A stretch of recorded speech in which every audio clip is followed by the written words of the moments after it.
عثمانیہ ادارہ ہر آنکھ کا تارا. الحمدللہ وکفا وسلام علی عبادہ المصطفیٰ. اما بعد فاعوذ باللہ من الشیطان الرجیم. بسم اللہ الرحمن الرحیم. نون والقلم وما یسطرون. ما أنت بنعمة ربك بمجنون.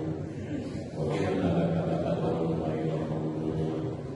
وإنك لعلى خلق عظيم. صدق الله العظيم.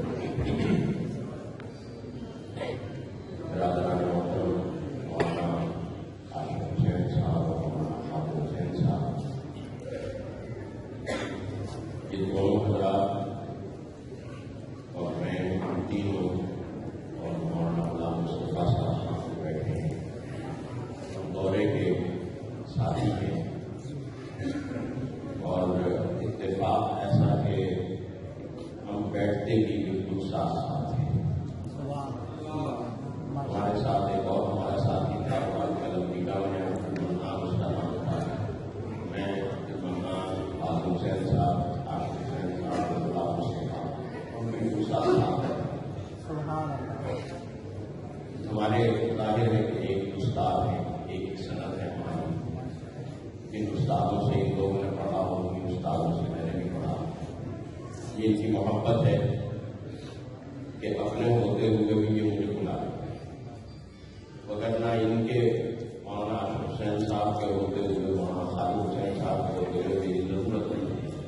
اور پھر جب اتنے بڑے بڑے علماء اور فضلاء چند منٹوں میں بس ایک دو باتیں بطور نصیحت عرض کروں گا. خطابات آپ سن چکے ہیں، علمی اور وسیع گفتگویں آپ سن چکے ہیں. میں تو اتنی علمی، اتنی وسیع اور جامع کر بھی نہیں سکتا. ایک پیغام ہے جو اللہ تعالیٰ نے ان آیات کریمہ میں یوں محسوس ہوتا ہے کہ جیسے پوری امت کو تو دیا ہی دیا ہے، پوری انسانیت کو تو دیا ہی دیا ہے، بطور خاص علماء کو ضرور دیا ہے. اور وہ کیا پیغام ہے؟ اس پیغام کو دینے سے پہلے اللہ تعالیٰ نے قلم کی قسم کھائی.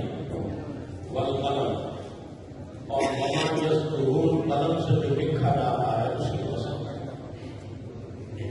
اس قلم نے آج تک جو کچھ لکھا ہے، کتنی حدیثیں لکھی، کتنے فقہی مسائل لکھے، کتنی چیزیں لکھی. مولانا ابھی امام ابو حنیفہ رحمۃ اللہ علیہ کا ذکر کر رہے تھے کہ اتنے مسائل. ہم جب ہدایت پڑھ رہے تھے تو ہدایت کی تعلیم کے دوران، تدریس کے دوران ایک مسئلہ آیا، اور وہ مسئلہ یہ آیا کہ اگر کوئی شخص ایسی جگہ پر بند ہو جہاں نہ وہ وضو کر سکتا ہو نہ تیمم، تو وہ کیا کرے؟ باقاعدہ تو گئے. ہم خیر درسگاہ میں تو ظاہر ہے کچھ نہیں بولے. درسگاہ سے نکلنے کے بعد ہم نے فقہا سے متعلق دائرہ نوجوان تھے، طالب علم تھے، عجیب عجیب باتیں کی گئی. فقہا بھی پتہ نہیں کیا کیا باتیں سوچتے رہتے ہیں. یہ کیسے ممکن ہے ایک آدمی ایسی جگہ پر بند ہو جہاں وہ وضو کر سکتا ہو، تیمم کر سکتا ہو؟ ہو ہی نہیں سکتا. کہاں بند ہوگا؟ زمین پہ ہی ہوگا نا. چاند پہ جا کر تو بند ہونے چلا. لیکن ایک کئی برسوں کے بعد ایسا موقع آیا کہ میں گلگت گیا، وہاں فوجیوں میں فوجی افسران لیکچر تھے. تو شام کو وہ سارے افسر میرے کمرے میں آ گئے کہ کچھ مسائل پوچھ رہے ہیں. تو مسائل مختلف پوچھتے ایک فوجی افسر نے پوچھا کہ ڈاکٹر صاحب یہ بتائیے کہ اگر کوئی شخص جو ہے وہ ایسی جگہ پر ہو کہ جہاں نہ وضو کر سکتا ہوں نہ تیمم کر سکتا ہوں تو کیا کریں؟ میں ایک دم چونکا. میں نے کہا کیا مطلب، یہ کیسے ممکن ہے؟ کہنے لگے کہ ہم سیاچین میں اس وقت ڈیوٹی کر رہے ہیں. سیاچین میں آپ پتھر کا، پہاڑ کا، مٹی کا تصور تو کر ہی نہیں سکتے. ہر طرف برف ہی برف. برف کے علاوہ وہاں کوئی چیز ہے ہی نہیں. ہم جب یہاں کلیت آتے ہیں یا اسکردو آتے ہیں تو ایک پتھر لے کر جاتے ہیں اور اس کی اپنی جان سے زیادہ حفاظت کرتے ہیں کہ اس پر لیکن بعض اوقات موسم اتنا شدید سرد ہوتا ہے، جب درجہ حرارت -27 -28 تک چلا جاتا ہے تو ہمیں سختی سے منع ہوتا ہے کہ آپ ہیلمٹ نہیں اتاریں گے، آپ گلوز نہیں اتاریں گے۔ اب ظاہر ہے کہ ایسے میں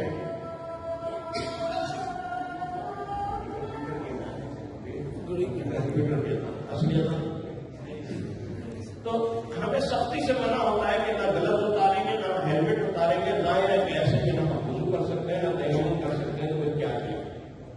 اور اس وقت مجھے میری یاد آیا کہ ہم نے یہ مسئلہ پڑھا تھا، اور جب پڑھا تھا تو فقہا کا بڑا مذاق اڑایا تھا کہ یہ فقہا اس طرح کی مسائل جو ہے سوچتے ہیں۔ اب آپ سوچئے کہ یہ مسائل سوچے ہیں ان فقہا نے جو بصرہ میں بیٹھے ہیں، جو کوفہ میں بیٹھے ہیں، جو بغداد میں بیٹھے ہیں، حجاز میں بیٹھے ہیں، جہاں اس طرح کے موسم کا کوئی تصور ہی نہیں ہو سکتا۔ سبحان اللہ، قربان چاہیے ان فقہا کے، اور دعائیں کیجیے ان فقہا کی درجات کی بلندی کے لیے کہ انہوں نے ہمارے لیے دین کس طرح آسان کر دیا کہ آج مسائل ہمارے سامنے موجود ہیں، آج احادیث مبارکہ ہمارے سامنے موجود ہیں، ہم کتاب کھولتے ہیں اور احادیث کی تلاوت شروع کر دیتے ہیں۔ ہمارے استاد الحدیث، ہمارے شیخ الحدیث احادیث مبارکہ سے متعلق تشریحات اور شروحات بتاتے چلے جاتے ہیں، اس کی لطافتیں سمجھاتے چلے جاتے ہیں کہ یہاں اس فرمان کا کیا مطلب ہے، اس فرمان سے کیا مسئلہ مستقبل ہو رہا ہے، یہاں سے کیا ہو رہا ہے۔ سبحان اللہ، اللہ تعالیٰ مدارس کو بھی قائم رکھے، ان اساتذہ کو بھی لمبی زندگی عطا فرمائے۔ تو نون والقلم وما یسطرون، اور اس کے بعد 3 خصائص بیان کیے رسول اللہ صلی اللہ علیہ وسلم۔ ان 3 خصائص کو اپنے اندر پیدا کرنے کی کوشش کی، اور وہ 3 خصائص کیا بتائے؟ ما انت بنعمت ربک بمجنون۔ سب سے پہلی خصوصیت تو یہ ہے کہ اللہ کا خاص انعام ہے رسول اللہ صلی اللہ علیہ وسلم پر۔ اللہ نے خاص قسم کی حکمت و بصیرت، فہم و فراست اللہ نے نبی کریم صلی اللہ علیہ وسلم کو عطا فرمائی ہے۔ مجنون نہیں ہے، دیوانے نہیں ہے، کوئی دیوانہ اتنی فہم و فراست کی اور اتنی حکمت کی باتیں نہیں کرتا۔ تو تمہارا نبی، تمہارے رب کا پروردگار کا نبی جو ہے وہ مجنون نہیں ہے، لہٰذا تم بھی مجنون نہ بننا، تم بھی عقل و فہم و فراست کو اپنے ساتھ رکھنا، حکمت نبوی کو اپنے ساتھ رکھنا، اللہ کے نبی کی جو حکمت کا پیغام ہے اس کو اپنے ساتھ رکھنا۔ ما انت بنعمت ربک بمجنون وَإِنَّ لَكَ لَأَجْرًا غَيْرَ مَمْنُونٍ۔ اور اللہ نے ان کے اجر کے لیے ایک ایسا سلسلہ جاری کر دیا کہ قیامت تک ان کا اجر ختم نہیں۔ وہ اجر کہاں سے آ رہا ہے؟ کتنے لاکھوں مسلمان میں عبادتیں کر رہے ہیں، اور کتنے لاکھوں کروڑوں مدارس ہیں جن مدارس کے اندر پوری سند متصل کے ساتھ احادیث مبارکہ پڑھائی جا رہی ہے۔ پڑھائی جا رہی ہے کہ نہیں پڑھائی جا رہی؟ اس کا ثواب کس کو مل رہا ہے؟ ہمارے اساتذہ سے ہوتا ہوتا ہوتا نبی کریم صلی اللہ علیہ وسلم۔ لہذا تم بھی کوئی ایسا کام کرنا اپنی زندگی کے اندر، ایسا کوئی صدقہ جاریہ جو ہے وہ شروع کرنا کہ قیامت تک تمہارا بھی اجر و ثواب کا سلسلہ اسی طرح جاری رہے۔ چلو اتنی مقدار نہیں ہوگی، کچھ نہ کچھ مقدار تو ہوگی، پھر قیامت تک تمہیں بھی اجر و ثواب ملتا رہے۔ آج ہم یہاں پڑھ رہے ہیں اور ہر حدیث کو پڑھنے سے پہلے ہم کیا کہتے ہیں؟ وبہ قال حدثنا۔ یہ وبہ قال حدثنا میں کس سند کی طرف اشارہ ہوتا ہے؟ اس سند کی طرف اشارہ ہوتا ہے۔ ایک وہ سند وہ ہے کہ جو آپ یہاں تلاوت کرتے ہیں کہ احمد بن اشکاب عن ابی ذرع عن فلاں عن فلاں۔ ایک سند وہ ہے کہ جو مجھ سے لے کر احمد بن اشکاب تک چل رہی ہے، جو امام بخاری تک چل رہی ہے، اس سند کی طرف یہ اشارہ ہوتا ہے۔ تو جو بھی حدیث ہم پڑھ رہے ہیں، سوال کا یہ سلسلہ ہماری سندوں کے تمام اساتذہ تک پہنچتا ہے، اور تمام اساتذہ کے واسطے سے پھر نبی کریم صلی اللہ علیہ وسلم کو پہنچتا ہے۔ تو وَإِنَّ لَكَ لَأَجْرًا غَيْرَ مَمْنُونٍ، تم بھی کوئی ایسا کام آگے کر لینا کہ تمہارے اس کام کا ثواب تمہارے اساتذہ کی طرح نبی کریم صلی اللہ علیہ وسلم کی طرح تمہیں بھی ملتا ہے۔ تیسرا پیغام یہ دیا کہ وَإِنَّكَ لَعَلَىٰ خُلُقٍ عَظِيمٍ، کہ آپ اخلاق کے بلند ترین مرتبے پر فائز ہیں۔ میں ابھی تھوڑی دیر پہلے ایک جگہ آخری سبق پڑھا رہا یا آخری حدیث بخاری کی، تو وہاں میں نے یہ عرض کیا کہ دیکھیے آخری حدیث میں امام بخاری رحمۃ اللہ علیہ نبی کریم صلی اللہ علیہ وسلم کا جو فرمان نقل کر رہے ہیں، یہاں پہ لکھا آپ کے سامنے سبحان اللہ وبحمدہ سبحان اللہ العظیم۔ یہ پیغام دے رہا ہے کہ سبحان اللہ کا مطلب کیا ہے کہ اللہ کی ذات ہر عیب سے پاک ہے، اللہ کی ذات ہر عیب سے پاک ہے، ہر نقص سے پاک ہے۔ اور حمد کا مطلب یہ ہے کہ اللہ کی ذات ہر اچھی صفت سے متصف ہے۔ دنیا کا کوئی عیب نہیں جو آپ کی ذات میں موجود ہو، اور دنیا کی کوئی اچھی صفت نہیں ہے جو آپ کی ذات میں موجود نہ ہو۔ لہٰذا امام بخاری یہ پیغام دے رہے ہیں کہ تخلقوا باخلاق اللہ، اپنے آپ کو بھی تمام عیوب سے پاک کر لینا، اپنے آپ کو بھی تمام عیوب سے پاک کر لینا۔ کوئی بد اخلاقی، کوئی عیب، کوئی نقص تمہاری ذات میں، کوئی برا اخلاق تمہاری ذات میں نہیں ہونا چاہیے، اور اپنی ذات کو اخلاق سے، حسن خلق سے، ہر حسن خلق سے مزین کرنا۔ یہ بات آخری پیغام اور آخری حدیث کے اندر بتلا دی، اور پھر یہ بھی بتلا دیا کہ دیکھو کلمتان حبیبتان للرحمن، یہ کلمے کہاں سے ادا ہوں گے؟ زبان سے ہوں گے۔ سبحان اللہ وبحمدہ سبحان اللہ العظیم ہم کہاں پڑھیں گے؟ زبان سے پڑھیں گے نا۔ یہ کلمے اللہ کو محبوب ہیں، تو جو زبان ان کلموں کو پڑھے گی زبان بھی محبوب ہو جائے گا، یا کلمے محبوب ہے زبان محبوب نہیں ہے؟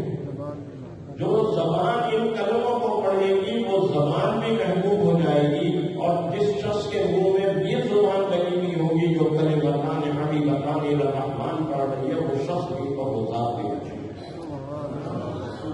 کیوں محبوب ہو جائے گا، کیوں حبیب ہو جائے گا؟ اس لیے کہ وہ حبیب خدا کا فرماتی ہے، حبیب خدا کا فرمان پڑھ رہا ہے، کوئی معمولی بات نہیں ہے۔ حبیب الہ کا فرمان پڑھ رہا ہے، حبیب الہ کی احادیث کو یاد کر رہا ہے، حبیب الہ کی احادیث کو آگے پہنچ رہا ہے، اپنے اندر محفوظ کر رہا ہے اور آگے پہنچ رہا ہے، لہٰذا وہ بھی محبوب ہو گیا، وہ بھی اللہ کا حبیب ہو گیا، تو آپ اللہ کے حبیب ہو گئے۔ لیکن جب اللہ تعالیٰ مقام اونچا دیتا ہے تو ذمہ داری بھی بڑھا دیتا ہے۔ اس ذمہ داری کو سمجھنا اور اس ذمہ داری کا حقدار بننے کی کوشش کرنا، سعی کرنا، اللہ تعالیٰ نتائج پیدا کر دے گا، کوشش تمہاری طرف سے ہونی چاہیے، کامیابی اللہ کا بنے گا۔ بس یہی چند باتیں میں کہنا چاہتا تھا۔ اللہ تعالیٰ آپ کو علم میں، ایمان میں، تقویٰ میں خوب خوب ترقیاں نصیب فرمائے، اور آپ علوم نبویہ کے صحیح معنوں میں عمل بردار اور اس کو پڑھانے والے، اس کو شائع کرنے والے، اس کو دوسروں تک پہنچانے والے